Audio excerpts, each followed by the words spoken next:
Guess what, mi familia? It's that time again. It's time to vote. And I know how freaking excited you are to practice your civic duty of voting. Yeah.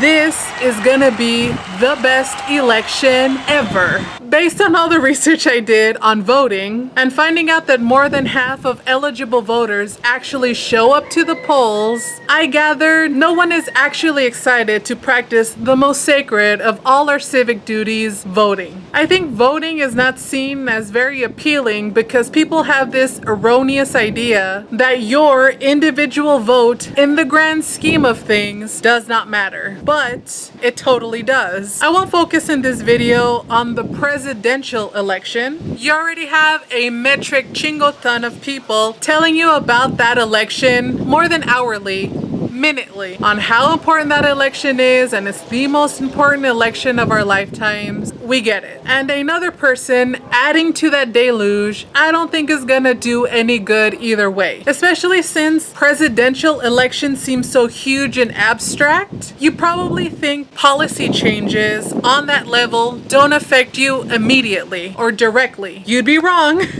But that's how it feels. It feels so far away from our everyday lives. It's kind of like, who cares? Again, you'd be wrong, but I feel ya. I get it. You should care, but you don't. Politics, it's not exciting or glamorous or alluring, since politics is boring and bland and there's so much bureaucracy involved. Talking about policy and laws, I can see your eyes glaze over through the camera already. Policy, you don't care about, but I know something you care a lot about. And talking about what you actually do care about might make you maybe consider getting off the couch and going out to vote, or voting absentee, voting by mail, however you do voting. What do you care about more than anything else in this whole entire world? Money, money, money, money, money, money, money, money, get a little money, money, money, money. And if you think policy and laws don't affect you and your money daily, well, that's what I'm gonna break down in these two videos. We're gonna be talking about your money and how you should be paying close attention to local, city, and state politics, even more than national politics, even though those are just as important. Today, we are talking about your money and politics. That's right, we are talking about the sexiest of all topics ever, taxes. The one thing every single person dreads every April 15th. Esas chingaderas that the government threatens to raise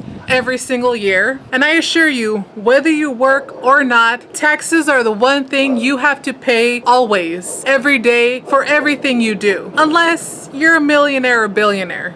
More on that in a minute. Taxes are there every time you buy something at the store, every time you pump gas, every time you pay your bills, every time you pay your mortgage or property taxes. They're not there every time you drive a street riddled with potholes. Since taxes are something you have to pay more frequently than you might think you do, it's important to look at why you have to pay them, why the millionaires and billionaires are excluded, and what those taxes actually pay for. Money makes the world go round, the blinking, blanking sound. Before we get there, here's the quickest history lesson you'll ever get on anything. Let's get this question out of the way. What are taxes even for?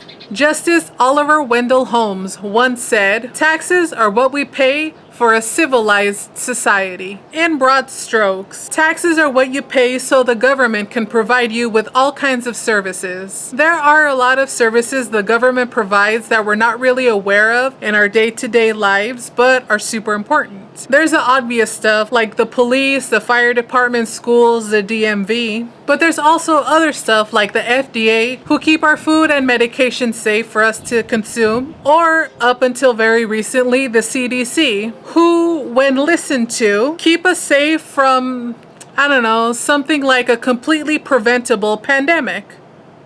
And many, many, many other things we'll cover in these two videos. When the United States was starting out, there was no federal taxes at all. There were, and of course still are, state and local taxes. The US has never liked taxes, ever. there were a bunch of liberal cucks who didn't want to pay taxes to England. They did this whole Antifa protest thing that they called the Boston Tea Party. Since rich putos have been belly aching about taxes for literally ever, they made sure that taxes wouldn't be a thing in the United States. It wasn't until 1861 that Congress passed the Revenue Act to pay for a little thing you might have heard of called the Civil War. That act was then repealed in 1871. In 1894, Congress tried to make federal income tax a thing, but was deemed unconstitutional in 1895. Finally, on July 2nd, 1909, Congress passed the 16th Amendment that allowed the federal government to collect federal income taxes. In the 1950s, there was a massive reorganization of government, and a thing called patronage ended. Patronage is the practice where politicians, after winning an election, would bring in friends and family and whoever they wanted to work in government positions. This is something that's still done in places like Mexico, and I'm glad they don't do it here anymore. For the most part, we're better off having career government employees. A much better idea for the most part. In 1998, there was a restructuring at the IRS to get it ready for this exciting thing called the new millennium. Not the Willennium, but the millennium. In that year, they also added a taxpayer advocate service to help out and speak for regular Joe six-packs like you and me. That service is there. Take advantage of it if you need it. Now that you have some background on taxes in the US of A, I know your next biggest question is gonna be, Money makes the world go round, the blinking, blanking, smiling. well, we know for sure this guy doesn't pay. So, who pays taxes and who doesn't? I mentioned earlier that if you're a millionaire or a billionaire, you didn't pay any taxes. If you're one of those millies or billies that couldn't figure out any tax loopholes and had to actually pay some taxes, for the first time in history, millies and billies paid less in taxes than 80% of taxpayers in America. Not to harp on this libertard point, but when you find out that during the completely preventable pandemic, the millies and billies got billions in government aid and bailouts, while regular people barely got anything, this kind of knowledge just sticks in your crawl. The millionaires and billionaires get a bunch of tax incentives and tax cuts to build business and make a bunch of revenues for state and local governments. When studies like this one from the University of Central Arkansas show that all that revenue is shockingly low, your city or your state might get 10 cents for every $1 of tax cut, if they're lucky. Trickle-down economics, mis nalgas. So yeah, eat the rich. In 2019, very notably, 91 of the richest companies, not just in the US, but in the world, paid zero in taxes. Amazon, JetBlue, Levi Strauss, Prudent Financial, FedEx, Chevron, Starbucks, and 84 other Fortune 500 companies paid zero. It is estimated that the federal government lost $74 billion in revenue. Go team. To make up for some of that lost revenue, everyone else's tax rate went up slightly. Poor folks' tax rate went up from 10% to 12%. Middle class folks' tax rate went up from 28% to 33%. Rich folks' tax rate went down from 40% to 35%, and in some cases 33%, and in more cases 0%. No taxes. And again, these Richie Richardsons get not just tax credits and incentives, and frequently get government bailouts that they then spend on CEOs, then fire all the loyal workers who were working for them. Go capitalism. A huge controversial topic is undocumented workers. The prevailing lie is that undocumented folks are a burden on social services and taxpayers. In reality, the IRS estimates that undocumented workers pay $23.6 billion annually in taxes. And that is a lowball estimate. The actual total could be billions billions and billions of dollars higher than what they're reporting. And since these people are undocumented, they cannot benefit from any of that tax money. There's no social security, no food stamps, no retirement, nothing. How can they pay taxes, you ask, if they're undocumented? I'm glad you asked. In 1996, the IRS implemented the ITIN, Individual Taxpayer Identification Code. The government, until very, very recently, publicly had to condemn undocumented people for breaking the law, but privately had to be very cool with all the billions of dollars in taxes they would collect. Most of these taxes are spent on Social Security and Medicare. So you're welcome, racist old people. Undocumented people are doing more for you directly than those politicians and rich people you defend so vehemently. Go team. And that's just on the federal side. States collect billions and billions also through things like sales taxes and gas taxes and things like that. States that benefit the most from undocumented workers are California, Texas, New York, Florida, Arizona, Illinois, New Jersey, Georgia, North Carolina, and Virginia. California makes the most from these undocumented workers at $3.2 billion in revenue. And Arizona makes the least with $213,517,000 of revenue. That's un chingo de dinero. And again, undocumented people get absolutely nothing in return.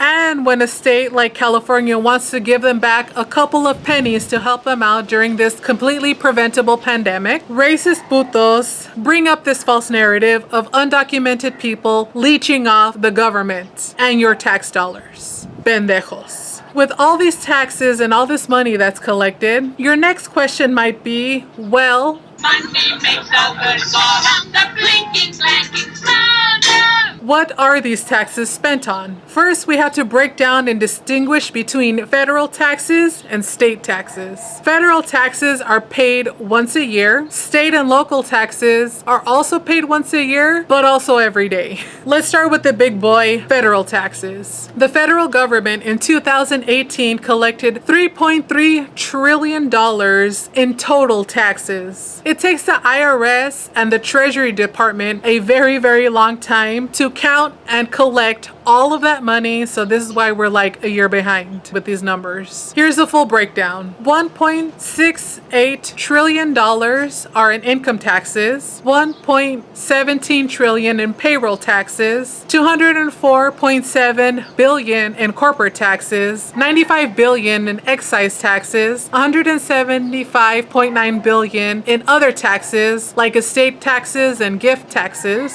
$41.3 billion in customs fees, $70.8 billion in Federal Reserve, $40.9 billion in all other taxes and fees. That is a spicy meatball. So how does the government spend all this money? Here is the breakdown. The majority of taxes are spent on Medicare and Social Security. And I think that's great. Taxes should be used to pay for services to help people. And the elderly and the differently abled are at the top of that list of people who should get help. Here are the numbers. $987.8 billion was spent on Social Security. $631.2 billion was spent on national defense. $588.7 billion on Medicare. $551.2 billion on healthcare for children's healthcare and the Affordable Care Act. $495.3 billion are spent on social safety net programs like the food stamp program and programs for the differently able. $325 billion are spent on interest on debt. $178.9 billion are spent on veterans benefits. $95.5 billion are spent on education, with the rest of the billions being split up between transportation, foreign affairs, government workers, ICE, etc. This is what they claim they spent all that money on in 2018. There is an audit that is done every single year on the federal budget, but no one actually really pays attention to that, oddly, and I'll cover that more in the next video. But rest assured, the government spends the majority of the money on its people and the military-industrial complex. There are two things in this budget that I want us to focus on a little bit more in this video: Social Security and the national debt. people are mistaken on how Social Security works. Most folks think it's like a savings account you pay into and it's just there waiting for you for when you retire, then you could cash in on it. That's not how it works. Yes, the government keeps track on how much money you get back, depending on how much money you paid in, but all Social Security is paid for with the payroll tax. Every payroll tax dollar you pay in is money for some retiree on Social Security. Social Security is only for U.S. citizens who have worked at least 10 years of their lives. According to the Social Security Department and Forbes magazine, back in the 1950s, it was 16.5 workers for every one retiree on Social Security. Today, it is 3 workers for every 1 retiree on Social Security. Sounds like we got better at it, doesn't it? We haven't. There are less workers per retiree, but the tax is 20 times higher now than it was back in the 1950s. This system, of course, is not sustainable at all, especially if you're an elder millennial like me and have lived through 3 once-in-a-lifetime recessions. The Treasury Department says that the system we have now will not last the next 40 years. There are a few solutions to this problem. The only realistic solutions are taxing the rich or having more babies. Since my generation and Generation Z seems to be procreating less than generations before us, the having babies part might be a little difficult. The other solution is welcoming in more immigrants. A lot of Western Europe has this same exact problem. That's why places like Germany and Scandinavia are welcoming immigrants with open arms. There is a silver tsunami that is coming, and we need to get our caca together in order to survive it financially. National debt. Who do we owe all this money to? The Decepticons? No, we owe money to other countries. A bunch of other countries. According to the Treasury Department, the majority of the debt is owed to Japan and China, but we owe money to at least 32 countries, including the UK, Brazil, Switzerland, Germany, Saudi Arabia, and Mexico. Yeah, we owe Mexico $47.6 billion. So, build the wall? How much do we owe? As of this recording, it's $26.8 trillion. And counting. One of the huge promises this administration, Manos de Estomago, made was to eliminate the national debt. In just 4 years, the national debt has ballooned $7 trillion. And because of this completely preventable pandemic, it might balloon more, another $3 to $4 trillion in the next couple of months. Art of the deal. Fun fact, every golf trip 45 takes, Forbes estimates cost taxpayers $3.4 million. His children also cost taxpayers a lot of money, with at least $400,000 are spent protecting them per day each. The estimated total that 45 will cost taxpayers by the end of his first term, only term, is $340 million.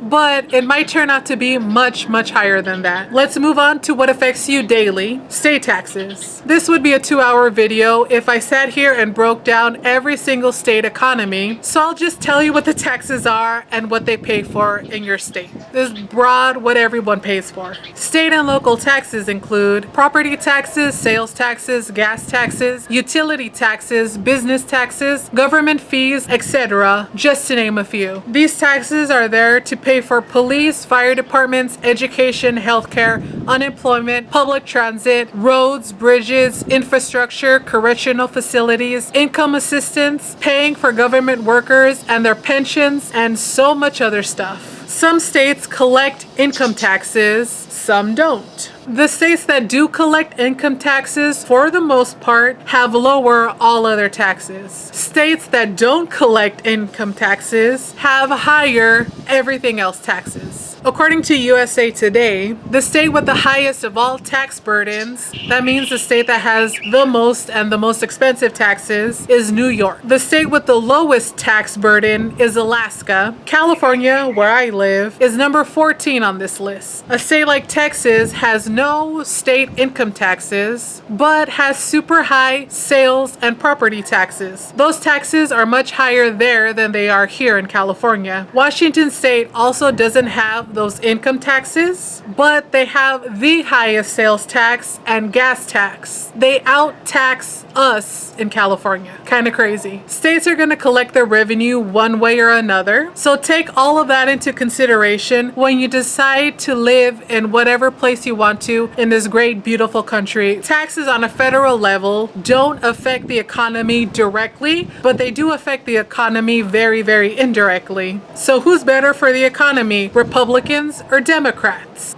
Let's find out. Money makes the world go round, the blinking, slanking, smile. According to the Business Insider and the bipartisan United States Joint Economic Committee, the best economies have been under Democratic leadership. And this is true across the spectrum. Let's take California as a good microcosm of the country as a whole. In California, huge economic booms and surpluses have happened under Democratic governors. Fun fact, even though we're in the middle of a completely preventable pandemic thanks to that Trump virus, the state debt is actually lower now than when Republican Governor Arnold Schwarzenegger was in charge. For context, the state budget deficit is $54 billion. Back in 2009, the deficit was $60 billion. And adjusted for inflation, that total would now be $74 billion. Plus, they fired 20,000 state workers. Starting to think government shouldn't be run like a business. We'll come back to that. USA Today reports that since Ronald Reagan, all 4 Republican presidents have had a recession during their administration. The Democrats have not. On the contrary, Democratic presidents have overseen record job growth in the public and private sectors, along with big GDPs, gross domestic product, and budget surpluses. Investment researcher and stock market historian Sam Stovall points out that every single Republican president since Chester A. Arthur back in 1881 has had a recession during their administrations. Roosevelt brought back the economy with the New Deal and Social Security. Truman's GDP was 4.8%. Kennedy's was 5.2%. Obama brought us back from the worst recession up until that point ever. And Clinton had a GDP of 7.5% with the strongest economy in history. With 18.6 million new jobs added, unemployment at a record low 4%, home ownership at 67.7%, and turned a budget deficit of $290 billion to a surplus of $128 billion. And to think we could have had that again. Okay. On average, economic growth under Republicans is 2.5%, and under Democrats, it's 4.3%. Republicans may be good at business, but they don't know how to run government. And judging by how economies do, they should stay very, very far away from any government position. But everyone has this idea that all you need is a good business person to whip this economy back into shape. But do you? Money makes the world go round, the blinking, slanking, smile. Short answer, no. We are seeing firsthand what running a government like a business is doing. Right now, during this completely preventable pandemic, this administration has given big businesses and corporations at least $217.6 billion in government bailouts and stimuluses, while at the same time giving regular Americans $1,200, which, according to Treasury Secretary and guy who profited the most out of the housing crisis back in the 2000s, Steve Mnuchin, says should last you at least 10 weeks. Right. But this is the idea that Republicans are married to. The idea of trickle-down economics. Trickle-down economics is the idea that if you give a bunch of tax incentives and tax cuts and bailouts and everything to the rich, all that money is going to trickle down and eventually help out everyone, middle class and below. And all of that will somehow stimulate and make for a big, strong economy. But trickle-down economics has never worked, and it never will work. During this last "let's give rich people more money" thing, back in 2018, big businesses and rich people admitted they were not going to use that tax money to create more jobs or do anything to stimulate the economy. They were going to take that money to the bank and let it accumulate interest. This is probably the biggest reason why these Republican administrations have had recession. Investing in the rich doesn't do much to stimulate the economy like they think it's gonna. Democratic administrations have policies that benefit middle class, working class, and working poor people. And that does stimulate the economy and help build it bigger and stronger. From experience, I could tell you that as a poor person, as soon as you get money into your grubby little hands, you have to spend it right goddamn now. There's no saving it in the bank for it to accumulate interest. You have to pay off debt, you have to buy some liquor and magazines, or you have to buy something completely unnecessary because you got money in your hands. In all cases, it's people spending money and pumping it back into the economy. In the next video, I'll go more in depth in how investing in the not rich is actually far more profitable. There is a big problem with treating the government like it's a business. The government is not a business, it's a service. Government is meant to serve the people. It's not made to make a profit. Are there some things that should be adopted from the private sector? Absolutely. Customer service and efficiency are some of those things. If we expect government to be run like a business, then all the services that don't make a profit would disappear. No more Social Security or help to the differently abled. No more post office or fire department. No more making sure the food you eat is safe or the medication you take won't make your organs fail. All of that stuff is not profitable at all and would be cut immediately. And knowing how business people are, they'd probably outsource all government jobs overseas to make more money, or they'd bring in cheaper labor from other places in order to maximize their profits. Business, and modern business, is where the adage comes from of profits over people, because that's how business works. And government has to stay a public service. You as a taxpayer pay so much money into it, and you as a taxpayer should be getting the most benefits out of it. The government is a public service. Government workers and politicians are public servants. It should all be serving and catering to you, the public. You pay for it, and hopefully this year you'll vote for it too. While I finish up part 2 of this mini-series, I'd like to ask you to look into the government and how they're spending your money. I'll link the IRS, the Treasury Department, and the audit that is done, and you guys can see for yourself how the government is spending that money. And also look into who wants to spend that tax money on the people and who doesn't. Salud, mi familia.